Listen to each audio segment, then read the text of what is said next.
नमस्कार मंडळी, मी संदीप अशोक गोसावी, शिक्षण संक्रमण आपल्या शैक्षणिक चॅनल महाराष्ट्र राज्य या शैक्षणिक स्टुडिओमध्ये आपला सर्वांचं स्वागत करतो.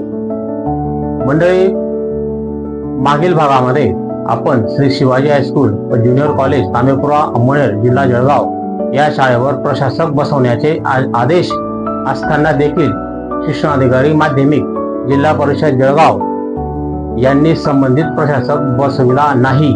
त्याचे परिणाम काय झाले याची माहिती आपण मागच्या भागात पाहिली आणि या भागात पण आपण पाहणार आहोत की संविधानाच्या नजरेतून जनतेच्या समोर प्रत्येक गंभीर विषय मांडणं हा राज्यघटनेने आपल्याला दिलेला मूलभूत अधिकार आहे.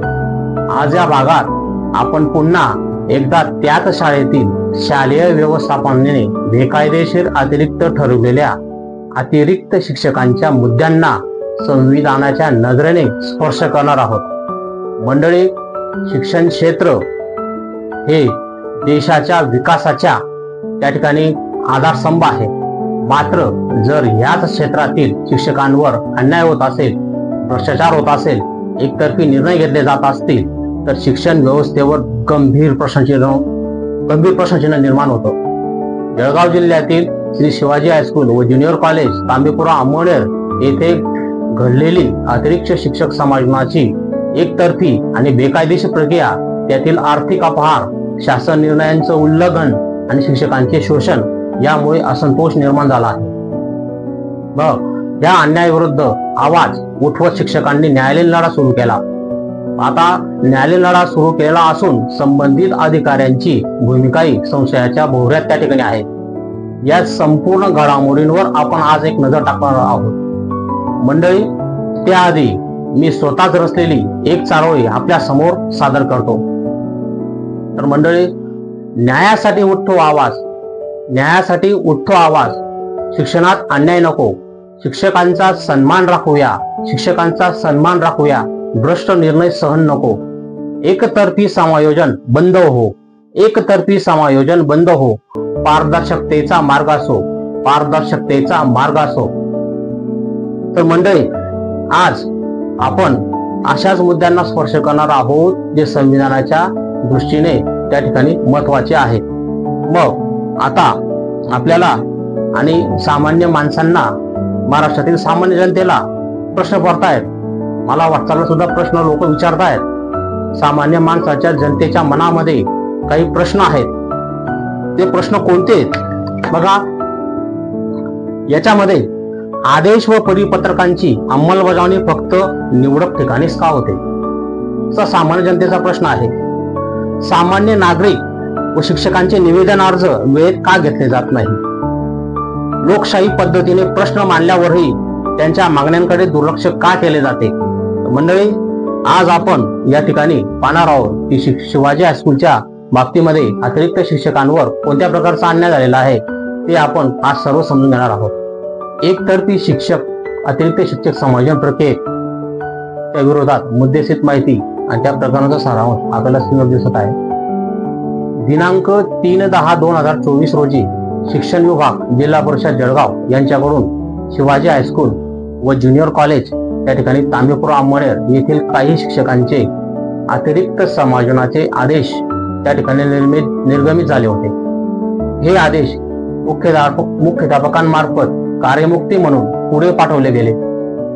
मात्र ही संपूर्ण प्रक्रिया या ठिकाणी म्हटलं तर शिक्षण विभागाच्या विहित मार्गदर्शक तत्वांचा भंग करत असते. पूर्णपणे एकतर्फी आणि बेकायदे स्वरूपात ती पार पडली आहे.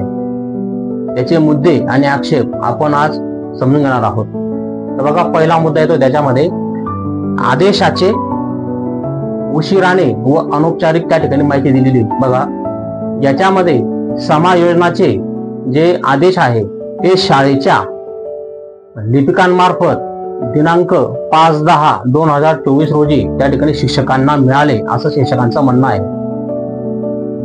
माननीय मुख्याध्यापकांनी कोणतीही लेखी पूर्व सूचना त्या संदर्भात त्या शिक्षकांना दिलेली नाही. त्याच्यानंतर पुढे बघा, 2 नंबरचा मुद्दा येतोय, याच्यापूर्वीही बेकायदेशीर समायोजन त्या ठिकाणी झालेलं आहे असं शिक्षकांचं म्हणणं आहे. त्याच्यामध्ये अतिरिक्त शिक्षक जे आहेत त्यांचं जानेवारी 2024 आणि जुलै 2024 मध्ये देखील समायोजन प्रक्रिया बेकायदेशीरपणे करण्यात आली होती. बघा, त्याच्यानंतर 3 नंबरचा मुद्दा येतोय कागदपत्रांची मागणी प्रलंबित आहे. आता कागदपत्रांची मागणी प्रलंबित आहे, तर कोणती कागदपत्रांची माहिती, आता ते खालीलपैकी कागदपत्र दिले त्याचे खुलासे आज तगायत त्या शिक्षकांना उपलब्ध करून दिलेले नाहीये. ते कोणकोणते आहेत बघा. फेब्रुवारी 2024 मधील वेतनामध्ये अपहार झाला होता असं शिक्षकांचं म्हणणं आहे. त्यांच्याकडे तसे लेखी पुरावे पण आहेत, बिलं आहेत. मग ही रक्कम आपल्या स्क्रीनवर दिसते 5,56,626. हा आकडा आहे फेब्रुवारी 2024 मधील वेतनातील अपहार रकमेचा. त्याच्यानंतर बघा, पुरवणी वेतन टाकलं होतं, त्या पुरवणी वेतनातील अपहाराची रक्कम आहे बघा, स्क्रीनवर दिसते 62,38,019. आता इथं म्हटलं तर त्या ठिकाणी 5 शिक्षक आणि त्या अतिरिक्त 5 शिक्षकांचं, अतिरिक्त एकूण 9 आहेत, त्या 9 पैकी 5 शिक्षकांचं त्या ठिकाणी जे वेतन बिल टाकलं आहे त्या वेतन बिलामध्ये त्या ठिकाणी प्रत्येक कर्मचाऱ्याचं गणितीय कॅल्क्युलेशन प्रमाणे सांगतो, सरासरी सांगतो, पण आकडे त्यांनी दिलेले त्याच्यावरच माहिती चालू आहे. 62,38,019 असं एका शिक्षकाचं जरी म्हटलं मंडळी तरी 5 शिक्षकांचे त्या ठिकाणी 3 कोटी तर सहज होत आहेत. एवढा वेतनाचा त्या ठिकाणी अपहार झालेला आहे. त्याच्यानंतर बघा, पुढचा मुद्दा येतोय विना अनुदानित कालखंडातील थकीत वेतन. या 5 शिक्षकांचं, अतिरिक्त शिक्षकांचं विना अनुदानित कालखंडातील मध्ये सुद्धा त्या ठिकाणी थकीत वेतन आहे. त्याच्यानंतर याच्यामध्ये वेतन निश्चिती आणि अद्ययावत सेवा पुस्तक या कर्मचाऱ्यांचं केलेलं नाहीये. त्याच्यानंतर पुढचा मुद्दा येतोय इन्कम टॅक्स आणि PF चा हिशोब. या अतिरिक्त ठरलेल्या 9 शिक्षकांचं इन्कम टॅक्स आणि PF च्या हिशोबांच्या पावत्या देखील या ठिकाणी पुरवण्यात आलेल्या नाहीये. त्याच्यानंतर पुढचा मुद्दा येतोय त्या ठिकाणी स्टुडंट पोर्टलचा येतोय. युडायस आणि स्टुडंट पोर्टल याच्यामध्ये फेरफारांचा तपशील. आता फेरफारांचा तपशील म्हटलं तर याच्यामध्ये सविस्तर असं की एकाच रात्रीमध्ये 189 विद्यार्थी युडायस पोर्टल वरून त्या ठिकाणी गायब करण्यात येतात. अचानक त्या पोर्टलवर विद्यार्थ्यांची फेरफार करण्यात येते. शिक्षक आकृती बंधानुसार म्हटलं तर 30 शिक्षकांमागे 1 शिक्षक असं कॅल्क्युलेशन जरी केलं तरी त्या ठिकाणी आपण विचार केला तर हे अतिरिक्त शिक्षकांवरच त्या ठिकाणी त्यांनी अत्याचार केलेला आहे. बिंदू नामावली असेल, सेवा ज्येष्ठता यादी असेल, ती सुद्धा या शिक्षकांना पुरवण्यात आलेली नाहीये. त्यांची ज्या मागण्या आहेत त्याच त्या रास्त मागण्या मागतायत शाळेकडे. त्याच्यानंतर बघा, याच्यामधल्या 9च्या 9 शिक्षकांचे 12 वर्ष सेवा कालावधी पूर्ण झालेले आहेत. तर मग यांचे वरिष्ठ वेतन श्रेणीच्या बाबतीमध्ये असेल, निवड श्रेणीच्या बाबतीमध्ये असेल, ते त्यांनी लागू केलं पाहिजे. संबंधित शिक्षकांनी त्यांचं वरिष्ठ श्रेणी प्रशिक्षण सुद्धा ऑनलाईन पूर्ण केलेलं आहे, तरी देखील शालेय प्रशासन त्याची गांभीर्याने त्या ठिकाणी नोंद घेत नाही. सर्व्हिस बुक मध्ये त्या नोंदी करत नाही त्यांच्या. त्याच्यानंतर बघा, सेवावरील कार्योत्तर मान्यता आदेश. आता काही शिक्षकांचा सेवावरील कार्योत्तरचा मान्यता आदेश सुद्धा त्या ठिकाणी बाकी आहे. त्याच्यानंतर बघा, काही शिक्षक कर्मचाऱ्यांचे बेकायदेशीररित्या घेतलेल्या कोऱ्या सह्या, RTGS व्यवहारांचा परतावा त्यांचा मागणी आहे त्या ठिकाणी त्या अतिरिक्त शिक्षकांची. त्याच्यानंतर बघा, शालार्थ ID आदेश आणि कर्मचारी यादी. आता शालार्थ ID आदेश त्यांचे दिलेले नाहीत, काही कर्मचाऱ्यांना त्यांना शालार्थ ID माहित नाहीये. कर्मचाऱ्यांची यादी त्या ठिकाणी दिली गेली पाहिजे. अधिकृत शालार्थ ID त्यांना मिळाले पाहिजे. ते काम कोणाचं आहे, शाळेय व्यवस्थापनाचं आहे, ती माहिती त्यांना पुरवली गेली पाहिजे. त्याच्यानंतर बघा, 4 नंबरचा मुद्दा येतोय विहित कार्यपद्धतीचा अभाव. जिल्हा स्तरावर एकत्रित यादी त्या ठिकाणी तयार होत असते. आता एकत्रित यादीमध्ये रिक्त पदांची यादी सुद्धा असते. तुलनेशिवाय एकतर्फी आदेश त्या ठिकाणी निर्गमित केला गेलाय. मग याच्यामध्ये जे अटी शर्ती असतात, शासनाचे धोरण असतात, त्या कार्यपद्धतीचा पूर्णपणे याच्यामध्ये अभाव आहे. शिक्षणाधिकारी कार्यालयाने ना वेळ दिली ना शिक्षकांचं म्हणणं त्या ठिकाणी ऐकून घेतलं. याच्यामध्ये पुढे येत आहे बघा, आता स्थानिक तालुका लेवलला अंमळनेर तालुका जरी म्हटलं तर या अंमळनेर तालुक्यामध्ये 45 ते 50 रिक्त पद आहेत तालुक्यामध्ये. त्याच्यामध्ये समायोजन झालं पाहिजे होतं त्या शिक्षकांचं, पण मात्र इतर तालुक्यामध्ये त्यांना बळजबरी त्या ठिकाणी समायोजनाच्या ऑर्डर दिल्या. संबंधित शिक्षक त्या शाळांवर पण गेले, पण त्या शाळांच्या मुख्याध्यापकांनी त्यांना सांगितलं की आम्हाला कोणत्याच प्रकारचे आदेश शिक्षणाधिकारी माध्यमिक यांचे आम्हाला आतापर्यंत प्राप्त झालेले नाहीत. म्हणजे फक्त बनावट शिक्षकांना धमकवण्यासाठी नाटक आहे का, हा एक प्रश्न उपस्थित होतो. त्या संदर्भात त्या संबंधित शाळांच्या मुख्याध्यापकांचं लेखी सुद्धा त्या शिक्षकांजवळ आहे. तिथे ते गेले त्या शाळेवर आजवण्यासाठी. त्या मुख्याध्यापकाने सांगितलं आम्हाला असे कोणत्या प्रकारचे शिक्षणाधिकारी माध्यमिक यांचे आदेशच नाहीयेत. त्याच्यानंतर बघा 5 नंबरचा मुद्दा येतोय, मुख्याध्यापकांकडून अयोग्य वर्तन झालंय असं त्यांचं म्हणणं आहे. मग कागदांच्या पुराव्यानुसार पाहिलं तर त्याच्यामध्ये आपल्याला असं समजतं की समायोजन आदेश शाळेच्या लिपिकांमार्फत त्यांच्यापर्यंत पोहोचवले गेलेत. मग त्या ठिकाणी रजिस्टर पोस्टाने त्यांना ते आदेश पाठवले गेले आणि त्यांना ते दिनांक 8/10/2024 रोजी त्या ठिकाणी प्राप्त झालेले आहेत. पण मंडळी 8/10/2024 रोजी सर्व शिक्षकांनी लेखी पत्राद्वारे ते आदेश जे आहेत त्यांनी ते नाकारलेले आहेत. पण आता याच्यामध्ये एक मुद्दा परत तुम्हाला सांगावासा वाटतो की तो असा आहे की दिनांक 8/10/2024 रोजी शिक्षकांनी उच्च न्यायालयात धाव घेतली. हे प्रकरण शिक्षण उपसंचालक नाशिक यांच्या लेव्हलचे असल्याने त्यांच्याकडील तक्रार निवारण समिती नेमली कोर्टाच्या आदेशानुसार. तिथं ते दाखल केलेलं आहे.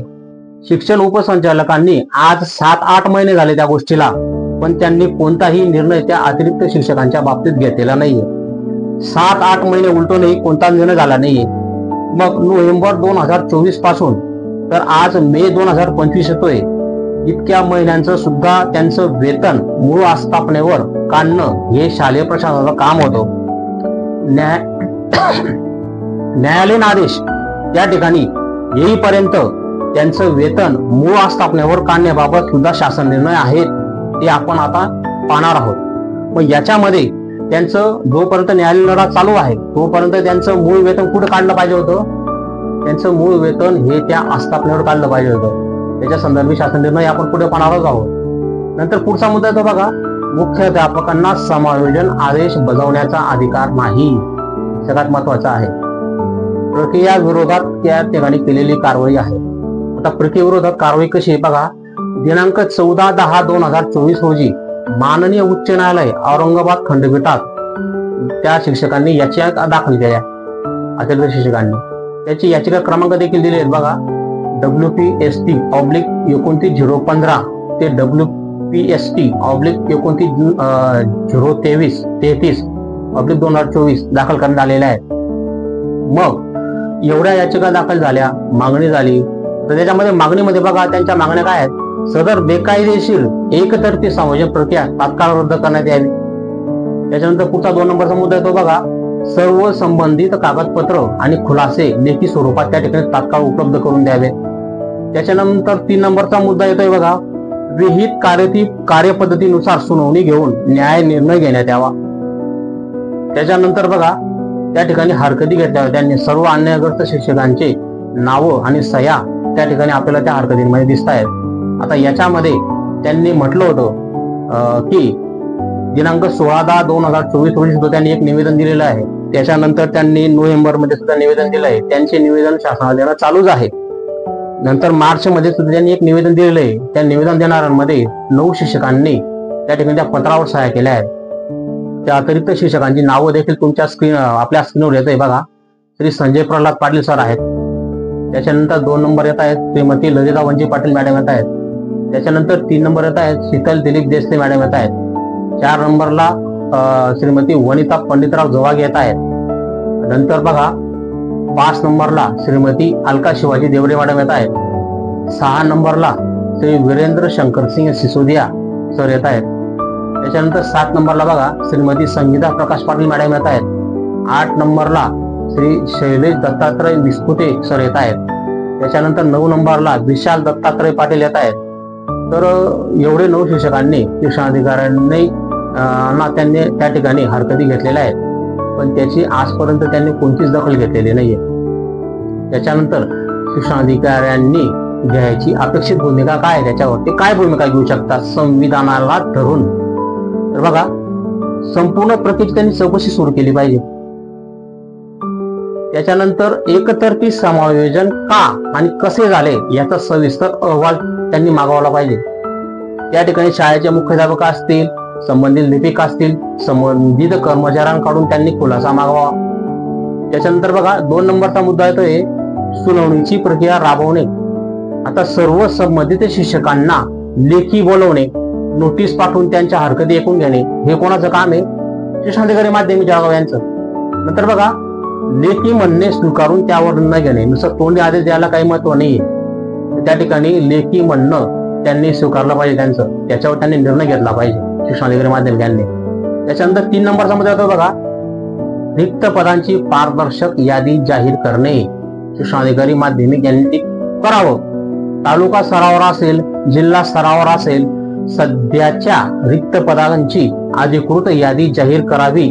लोकशाहीच्या दृष्टीने ते कधीही चांगलं असेल. तुमच्या तालुक्यामध्ये किती जागा रिक्त आहेत त्या शिक्षकांच्या, तुमच्या जिल्हा स्तरावर किती जागा रिक्त आहे, ही अधिकृत माहिती त्या ठिकाणी त्यांच्या ऑफिसच्या कार्यालयाच्या बाहेर त्यांनी ती जाहीर केलेली पाहिजे. समायोजन हे रिक्त पदांच्या पारदर्शक यादीनुसारच त्या ठिकाणी व्हायला पाहिजे. त्याच्यानंतर 4 नंबरचा मुद्दा येतोय की मुख्याध्यापकांच्या चौकशीची भूमिका त्या बाबतीत त्यांनी चौकशी कशी केली पाहिजे. बघा, मुख्याध्यापकांनी कायदेशीर परवानगी शिवाय समायोजन आदेश का बजावले यावर सुद्धा कारवाई त्या ठिकाणी करावी. असं कोण सांगतंय? संविधानाचे मुद्दे सांगतायत. मुख्याध्यापकांनी कायदेशीर परवानगी शिवाय समायोजन आदेश का बजावले यावर त्या ठिकाणी कारवाई करावी. कोणी? शिक्षणाधिकारी माध्यमिक यांनी. त्यांची भूमिका नियमबाह्य असल्यास त्यांच्यावर सुद्धा प्रशासकीय कारवाई त्या ठिकाणी शिक्षणाधिकारी माध्यमिक यांनी करावी. त्याच्यानंतर 5 नंबरचा मुद्दा येतोय बघा, वेतन व आर्थिक अपहारांच्या तक्रारींची तपासणी. आता याच्यामध्ये शिक्षकांनी नमूद केलेल्या वेतन अपहाराच्या मुद्द्यांची स्वतंत्र समिती त्या ठिकाणी गठीत केली पाहिजे शिक्षणाधिकारी माध्यमिक यांनी. आणि 26/7/2024 रोजी शिक्षण उपसंचालक कार्यालयात ज्यावेळेस सुनावणी झाली त्यावेळेस शिक्षण उपसंचालक साहेबांनी स्पष्ट सांगितलं होतं, शिक्षणाधिकारी माध्यमिक सुद्धा मीटिंगला होते, मी सुद्धा स्वतः प्रत्यक्ष होतो त्या सुनावणीमध्ये, त्यावेळेस त्यांनी स्पष्ट आदेश दिले होते की यांचे थकीत वेतन सुद्धा मार्गी लावा, असा त्या ठिकाणी त्यांना तोंडी आदेश दिलेला आहे. शिक्षणाधिकारी माध्यमिक यांना त्या प्रसंगाची आठवण पडली असेल तिथं सीसीटीव्ही कॅमेरा चित्रीकरण आहे, त्यांनी ते ऐकावं. दोषी आढळल्यास संबंधितांवर आर्थिक आणि शिस्तभंगात्मक कारवाई करावी. बघा, त्याच्यानंतर बघा 6 नंबरचा मुद्दा येतोय समायोजन प्रक्रिया रद्द करण्याचा विचार. हाचा सुद्धा निर्णय शिक्षणाधिकारी माध्यमिक हे घेऊ शकतात, संविधानाने त्यांना अधिकार दिलेला आहे. त्याच्यानंतर बघा, जबरदस्ती, अपारदर्शक, विहित नियमबाह्य समायोजन प्रक्रिया रद्द करण्यात यावी. कारण की शिक्षकांच्या मूळ ठिकाणीच समायोजनाची पुनर्विचार प्रक्रिया सुरू करावी असं त्या ठिकाणी शासन धोरणाचे नियम आहे. शिक्षणाधिकाऱ्यांना ते अधिकार आहेत. त्याच्यानंतर बघा 7वा मुद्दा येतोय मानवी दृष्टिकोनातून विचार करणं. आता बघा, साधी गोष्ट आहे, ज्या शिक्षकांच्या नोकऱ्या लागून जवळजवळ 20 वर्षाचा कालावधी पूर्ण झाला आहे, मग त्यांचं समायोजन स्थानिक लेवलला झालं पाहिजे. कारण की स्थानिक शिक्षकांना घरापासून दूर पाठवून त्यांच्या कुटुंबीय आणि आरोग्याच्या समस्या निर्माण होतात, सामाजिक परिस्थिती त्या ठिकाणी निर्माण होत असते, कुटुंबाकडे लक्ष ठेवावं लागतं. काही शिक्षकांचे आई वडील आजाराने त्रस्त आहेत, आई वडिलांवर त्या ठिकाणी लक्ष ठेवावं लागतं, त्यांच्या तब्येतीची काळजी घ्यावी लागते, काही जणांची लहान मुलं आहेत. तर या सर्व सामाजिक परिस्थितीचा त्या ठिकाणी परिणाम काय होतो ते समजून घेणं सुद्धा शिक्षणाधिकारी माध्यमिक यांचं त्या ठिकाणी कर्तव्य, मानवी दृष्टिकोन सुद्धा त्या ठिकाणी महत्वाचा आहे. त्याच्यानंतर बघा, सहानुभूतीपूर्वक आणि न्याय निर्णय घेणं हे सुद्धा शिक्षणाधिकारी माध्यमिक यांनी त्या ठिकाणी करावं. मग याच्यामधून आपण एकच निष्कर्ष काढू शकतो की शिक्षणाधिकारी माध्यमिक जळगाव यांनी वरील प्रमाणे पारदर्शक, कायदेशीर शिक्षक हितांचे आणि मानवतेच्या दृष्टिकोनातून त्या ठिकाणी मानवतेच्या दृष्टिकोन त्यांनी त्या ठिकाणी लक्ष दिलं पाहिजे. कारण की शिक्षकांना न्याय मिळवण्यासाठी उच्च न्यायालयामध्ये जाणं याचा आधार घ्यावा लागेल, ज्याच्यामुळे प्रशासकीय त्या ठिकाणी विश्वासार्हतेवर प्रश्नचिन्ह निर्माण होईल. असं कोणतंही त्या ठिकाणी झालं नको पाहिजे. ते झालं जे शेवटी शिक्षकांना न्यायालयाचा दरवाजा त्या ठिकाणी ठोठावा लागलेलाच आहे. महाराष्ट्र शासनाने अतिरिक्त शिक्षक आणि शिक्षकेतर कर्मचाऱ्यांच्या समायोजनासाठी विविध शासन निर्णय आणि परिपत्रक जाहीर केलेले. मग या निर्णयाचे उद्दिष्ट काय आहे? शेवटी समायोजन जे आहे ते कसं झालं पाहिजे? पारदर्शक झालं पाहिजे. जेव्हा समायोजन त्या ठिकाणी पारदर्शक होईल त्यावेळेस त्या ठिकाणी न्याय आणि नियमबद्धता त्या ठिकाणी येईल, सुनिश्चित त्या ठिकाणी ती कारवाई होईल. तर याच्यामध्ये शासन निर्णयांची आपण सविस्तर माहिती पाहणार आहोत. बघा, याच्यामध्ये प्रमुख शासन निर्णय आणि परिपत्रक आपल्या स्क्रीनवर दिसत आहेत. बघा, पहिला शासन निर्णय दिसतोय बघा, दिनांक 28 नोव्हेंबर 2014. याच्यामध्ये राज्यातील अनुदानित खासगी आणि प्रशासकीय प्राथमिक शाळांमधील अतिरिक्त ठरलेल्या शिक्षकांचे समायोजन त्या ठिकाणी करण्याबाबतची कार्यपद्धती निश्चित करण्याबाबत त्या ठिकाणी शासन निर्णय आहे. त्याच्यानंतर 2 नंबरचा त्या ठिकाणी शासन निर्णय आलाय बघा, 2 ऑगस्ट 2016 आणि 4 ऑक्टोबर 2017 या निर्णयांद्वारे सुद्धा समायोजन प्रक्रियेत सुधारणा करण्यात आलेली आहे. अतिरिक्त शिक्षकांचे समायोजन बिंदू नामावलीनुसारच त्या ठिकाणी झालं पाहिजे. या ठिकाणी विषय त्याचा कोणता आहे, विषय साधर्म्यानुसार सुद्धा त्या अन्य शाळेतील रिक्त पदांवर त्या ठिकाणी तो विचार करण्यात आला पाहिजे, असे सुद्धा त्या ठिकाणी शासन निर्णयात तरतूद आहे. त्याच्यानंतर बघा, 3 नंबरचा शासन निर्णय येतोय की 15 मार्च 2024 अनुदानित खासगी संस्था मधून अतिरिक्त ठरलेल्या शिक्षकांचे शासकीय शाळांमध्ये तात्पुरत्या स्वरूपात समायोजन झाल्यानंतर 3 वर्ष पूर्ण झाल्यास त्यांना शासकीय शाळांमध्ये कायमस्वरूपी सामावून घेण्याची प्रक्रिया स्पष्ट करण्यात आलेली आहे. त्याच्यानंतर समायोजन प्रक्रियेमधले महत्वाचे टप्पे कोणते ते बघा. पहिला मुद्दा तो आहे रिक्त पदांची व अतिरिक्त कर्मचाऱ्यांची यादी दरवर्षी त्या ठिकाणी 16 ऑक्टोबर ते 31 ऑक्टोबर दरम्यान नियुक्त प्राधिकारी जे असतील यांनी त्यांच्या सर्व शाळांमधील रिक्त पदांची व अतिरिक्त शिक्षकेतर कर्मचाऱ्यांची यादी संकेतस्थळावर त्या ठिकाणी प्रकाशित करावे, असं त्या ठिकाणी त्या शासन निर्णयामध्ये म्हटलंय. त्याच्यानंतर बघा, जिल्हास्तरीय समायोजन. याच्यामध्ये शिक्षणाधिकारी प्राथमिक पण असतील, माध्यमिक पण असतील, यांनी जिल्हा स्तरावर अनुदान प्रकार, त्याच्यानंतर त्या ठिकाणी व्यवस्थापन प्रकार या ठिकाणी समान असणाऱ्या शाळांमध्ये रिक्त पदांवर अतिरिक्त शिक्षकेतर कर्मचाऱ्यांचे समायोजन 15 नोव्हेंबर पूर्वीच त्या ठिकाणी पूर्ण करावे. केव्हाही आदेश द्यायचे. फेब्रुवारी पाहायचा नाही, मार्च पाहायचा नाही, परीक्षेचा कालावधी पाहायचा नाही, शिक्षकांची मानसिकता पाहायची नाही. हिटलरशाही बंद झाली पाहिजे, शासन निर्णय त्या ठिकाणी काम झाले पाहिजे. त्याच्यानंतर बघा, विभागीय समायोजन तिथं आहे. विभागीय शिक्षण उपसंचालक यांनी अनुदानाचा प्रकार, व्यवस्थापन प्रकारानुसार समान असणाऱ्या रिक्त पदांवर अतिरिक्त शिक्षकेतर कर्मचाऱ्यांचं त्या ठिकाणी समायोजन 30 नोव्हेंबर पूर्वीच पूर्ण करावे. त्याच्यानंतर बघा, 4 नंबरचा मुद्दा येतोय राज्यस्तरीय यादी प्रकाशित करणे. आता याच्यामध्ये संचालक आहेत प्राथमिक किंवा माध्यमिक व उच्च माध्यमिक यांनी संपूर्ण राज्यातील रिक्त पदांचा तपशील त्या ठिकाणी मागवला पाहिजे. नुसतं शिक्षणाधिकारी जळगाव जिल्हा यांचा काही त्या ठिकाणी कार्यभार तिथं पूर्ण होत नाहीये, तर त्याच्यामध्ये त्यांच्यावर वाच ठेवण्यासाठी, नियंत्रण ठेवण्यासाठी शिक्षण संचालकांची सुद्धा भूमिका महत्वाची आहे. जिल्हानिहाय व्यवस्थापन शाळानिहाय संकेतस्थळावर 15 डिसेंबर पूर्वी ते प्रकाशित झाल्या पाहिजेत. त्याच्यानंतर बघा, 5 नंबरचा मुद्दा येतोय विकल्प मागवणे.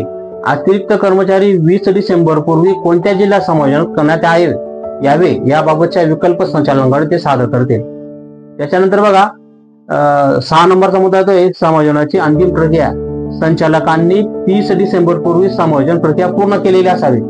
आता याच्यामध्ये सगळ्यात महत्वाचा मुद्दा येतोय बघा, महत्वाच्या तरतूद त्याच्यात काय आहे ते पाहू आपण. आता वेतन संरक्षण सगळ्यात महत्वाचं आहे. अतिरिक्त कर्मचाऱ्यांचे समायोजन करताना त्यांच्या मूळ वेतनात संरक्षण राहील, सर्वात महत्वाचा मुद्दा आहे. त्याच्यामध्ये आरक्षणाचा विचार सुद्धा करण्यात यावा.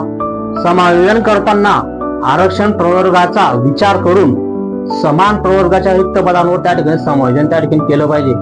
त्याच्यानंतर समान वेतन श्रेणी येते. समान वेतन श्रेणीचे पद नसल्यास अन्य पदावर तात्पुरते समायोजन करण्यात यावे. त्याच्यानंतर मूळ संस्थेत परत पाठवणे.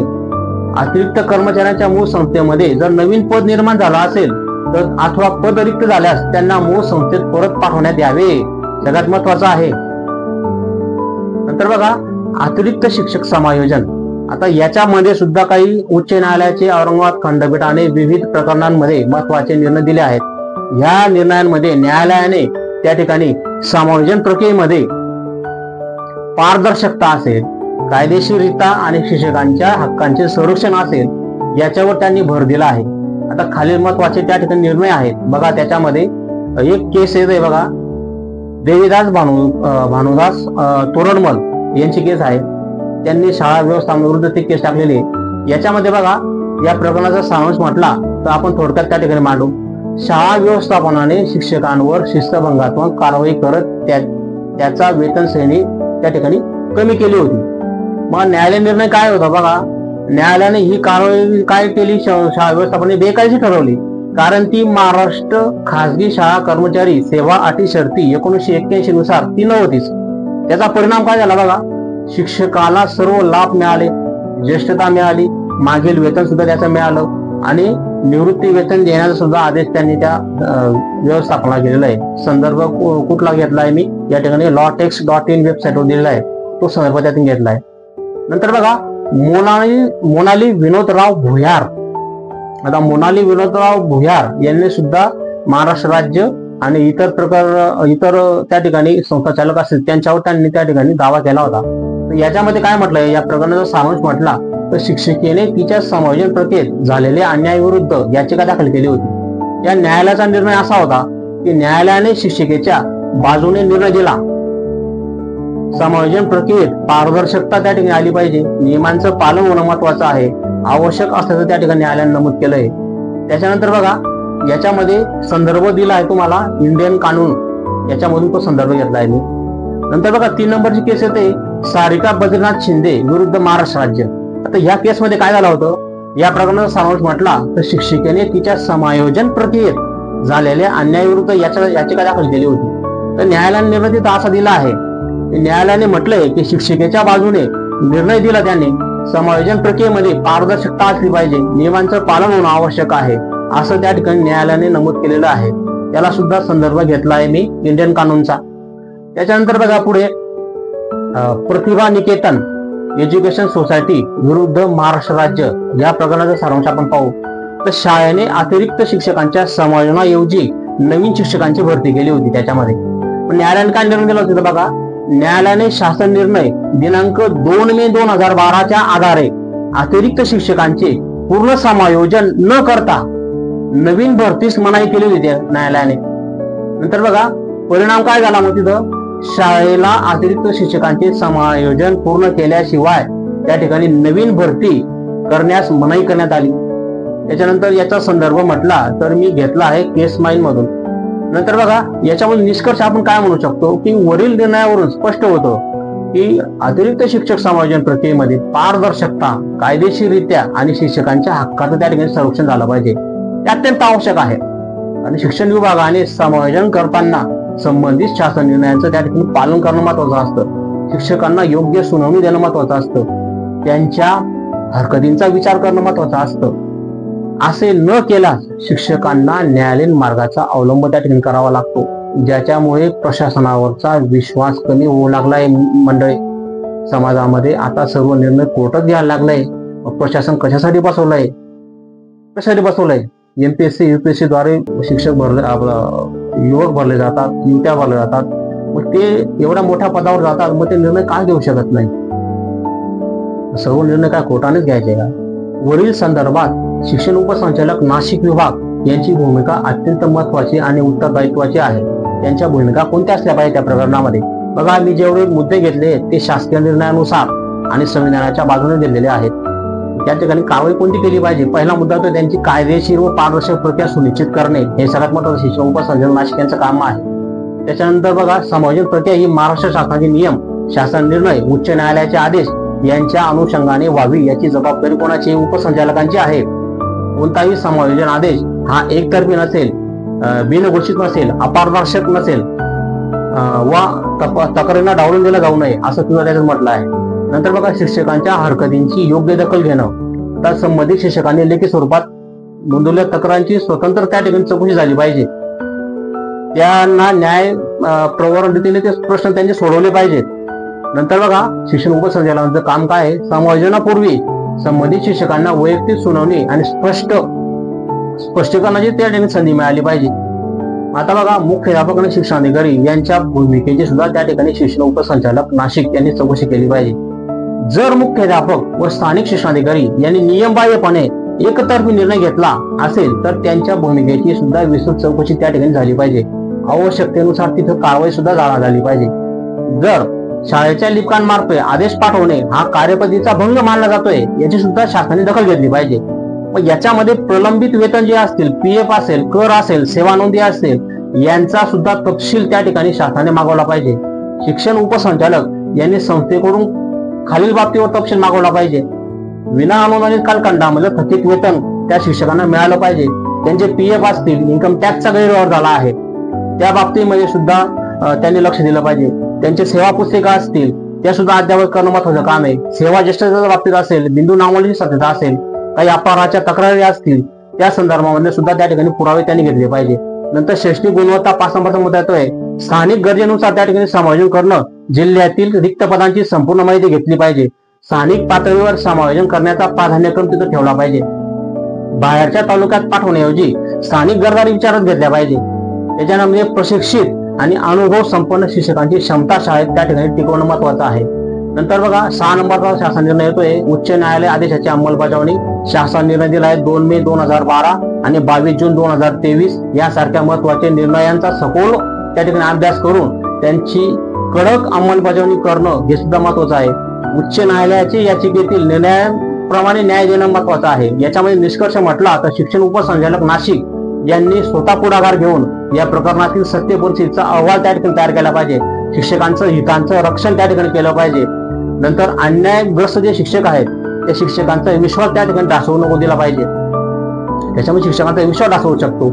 अतिरिक्त शिक्षक समायोजन प्रक्रिया जी आहे ती बेकायदेशीर झालेली आहे आणि त्यांचं वेतन त्या ठिकाणी मूळ शाळेवरून काढण्याबाबत सुद्धा शासन निर्णय आणि उच्च न्यायालयाच्या आदेशांचा त्या ठिकाणी गंभीर संदर्भ दिला जातो.